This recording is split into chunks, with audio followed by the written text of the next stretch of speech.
The Guti or Kuti, also known by the derived exonyms Gutians or Gutians, were a nomadic people of the Zagros Mountains in ancient times. They are often regarded as precursors of the modern Kurds. Conflict with Gutium or Kushum has been linked to the collapse of the Akkadian Empire, towards the end of the 3rd millennium BCE. The Guti subsequently overran southern Mesopotamia and formed, for several generations, a royal dynasty of Sumer. Sumerian sources portray the Guti as a barbarous and rapacious people from the mountains, presumably the central Zagros east of Babylon and north of Elam. The Sumerian king list represents them as ruling over Sumer for a short time after the fall of the Akkadian Empire, and portrays Gutian rule as chaotic. Biblical scholars believe that the Guti may be the Koa, named with the Shoan Pequod as enemies of Jerusalem in Ezekiel chapter 23 verse 23. Qoa also means male camel in Hebrew, and in the context of Ezekiel chapter 23, it may be a deliberate, insulting distortion of an endonym such as Kuti. Little is known of the origins, language and material culture of the Guti, as contemporary sources provide little information and no artifacts have been positively identified. Gutian names, recorded in a list of Sumerian kings, suggest that Gutian was not closely related to other languages of the region. According to the linguists Tamás V. Gamkrelidze and Vyacheslav V. Ivanov, the Gutian language belonged to the Indo-European language family and was most closely related to the Tocharian languages found later in Eastern Central Asia. Early history. The Guti appear in Old Babylonian copies of inscriptions ascribed to Lugalan-Mundu of Adab as among the nations providing his empire tribute. These inscriptions locate them between Suberchu in the north, and Mahashanelam in the south. They were a prominent nomadic tribe who lived in the Zagros Mountains in the time of the Akkadian Empire. Sargon the Great also mentions them among his subject lands, listing them between Luluba, Armanu and Akkad to the north, and Niku and Der to the south.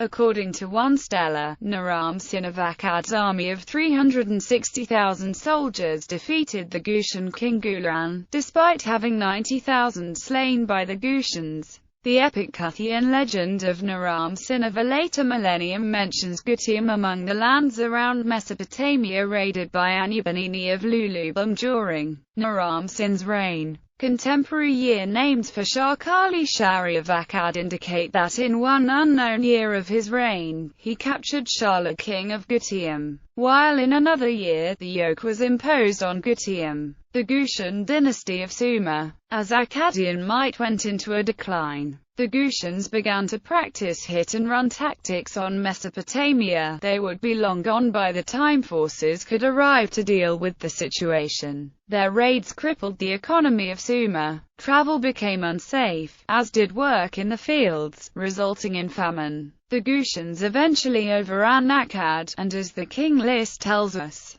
their army also subdued Uruk for hegemony of Sumer, although it seems that autonomous rulers soon arose again in a number of city-states, notably Gudi of Lagash. The Gutians also seem to have briefly overrun Elam at the close of Kutikin Shoshenq's reign, around the same time, and in an inscribed statue of Gutian king Iridupizir at Nippur, in imitation of his Akkadian predecessors, he assumes the title, King of Gutium, King of the Four Quarters. According to the Sumerian king list, in the army of Gutium, at first no king was famous. They were their own kings and ruled thus for 3 years. The Wadna Chronicle, of some 1500 years later, portrays the Gutian kings as uncultured and uncouth. Naram Sin destroyed the people of Babylon, so twice Marduk summoned the forces of Gutium against him. Marduk gave his kingship to the Gutian force. The Gutians were unhappy people unaware how to revere the gods, ignorant of the right cultic practices. Utu Hengel, the fisherman, caught a fish at the edge of the sea for an offering.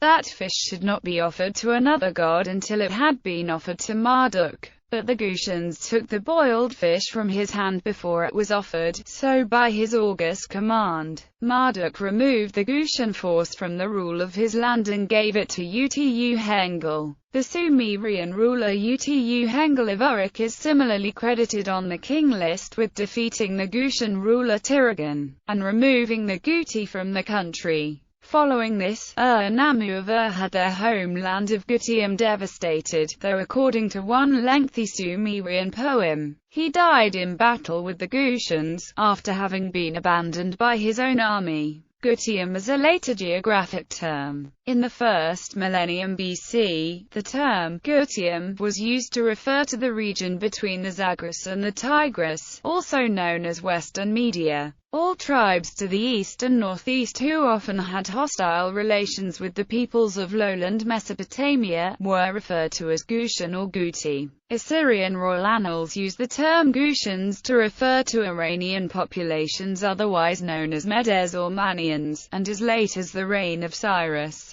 the Great of Persia. The famous general Gubaru was described as the governor of Gutium. Physical appearance. According to the historian Henry Hoyle Howarth, Assyriologist Theophilus Pinches, renowned archaeologist Leonard Woolley and Assyriologist Igdar Segelb, the Gutians were pale in complexion and blonde. This was asserted on the basis of assumed links to peoples mentioned in the Old Testament. The identification of the Gutians as fair-haired first came to light when Julius Oppert published a set of tablets he had discovered which described Gutian slaves as Namrum or Namrutum, one of its many meanings being light-colored. This racial character of the Gutians as blondes or being light-skinned was also claimed up by Georges Vacher de la Pauge in 1899 and later by historian Sidney Smith in his early history of Assyria. Ephraim Avedor Spicer, however, criticized the translation of Namrum as light-colored. An article was published by Spicer in the Journal of the American Oriental Society criticizing Gelb's translation and consequent interpretation. Gelb in response accused Spicer of circular reasoning. In response, Spicer claimed the scholarship regarding the translation of Namrum, or Namrutum, is unresolved. Modern scholars now don't regard the Gutians as fair-skinned for lack of any proof, as the only proof was the translation of a word. Modern connection theories. The historical Guti have been regarded by some as among the ancestors of the Kurds. However, the term Guti had by late antiquity become a catch-all term to describe all tribal peoples in the Zagros region, and according to J.P. Mallory, the original Gutians precede the arrival of Indo-Iranian peoples by some 1500 years. In the late 19th century, Assyriologist Julius Oppert sought to connect the Gutians of remote antiquity with the later Gatones, whom Ptolemy in 150 AD had known as the Guti, a tribe of Scandia. Oppert's theory on this connection is not shared by any scholars today, in the absence of further evidence, but it persistently shows up in so-called pro-Aryan media.